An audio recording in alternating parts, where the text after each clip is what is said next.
नमस्कार मंडळी, मी आहे गौरी। तर कालचा जो माझा किस्सा घडला त्याबद्दल आज विचार करता करता खरंच सांगते, रात्री मनात ठेवलं होतं टिफिनला काय बनवायचं, पण सकाळी उठल्यानंतर सगळं विसरून गेले की काय बनवायचं म्हणून। म्हणजे पूर्ण डोक्यामध्ये माइंडमध्ये तेच खेळत होतं की किस्सा घडला आणि ऑल ते सगळं असं सगळं काही डोक्यात फिरत होतं। त्यात पटकन आठवलं, हा रे यार, मेथीचे पराठे पोरांना करून द्यायचे होते। सो पटकन मग पीठ वगैरे भिजवलं आणि मेथीचे पराठे मी करून दिले त्यांना टिफिनला। आणि त्यानंतर आम्ही पण ब्रेकफास्टमध्ये तेच घेतलं, मेथीचा पराठा वगैरे छानपैकी ब्रेकफास्ट वगैरे केला। सगळी कामे काही आवरली आणि इव्हिनिंगला गेले मी भाजी मार्केटमध्ये भाजी आणायला।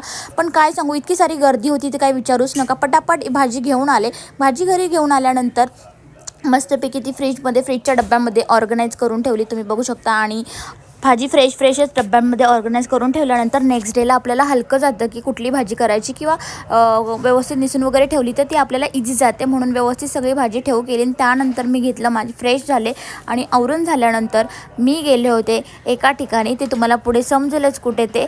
आणि तुम्हाला काय सांगू, तिथे गेल्यानंतर यार यात बड्डे कोणाचा आहे तुम्हाला ओळखते का नक्की सांगा, कारण बड्डे होता कोणाचा, चिल्ड्रन गँगच त्यामध्ये सगळे सामील होऊन जाते, कोणाचा बड्डे तेच कळत नाही। त्यामुळे मी गेले होते आमच्या नानूच्या बड्डेला आणि त्या बड्डे सेलिब्रेशन झालं आणि मस्तपैकी केक कटिंग वगैरे सगळ्यांनी जेवण वगैरे तिथेच केलं आणि खूप साऱ्या गप्पा गोष्टी। तो ब्लॉग आपला नेक्स्ट येणारच यूट्यूब चॅनलला, नक्की सबस्क्राईब करून ठेवा आणि भरपूर सारं प्रेम द्या। चलो बाय।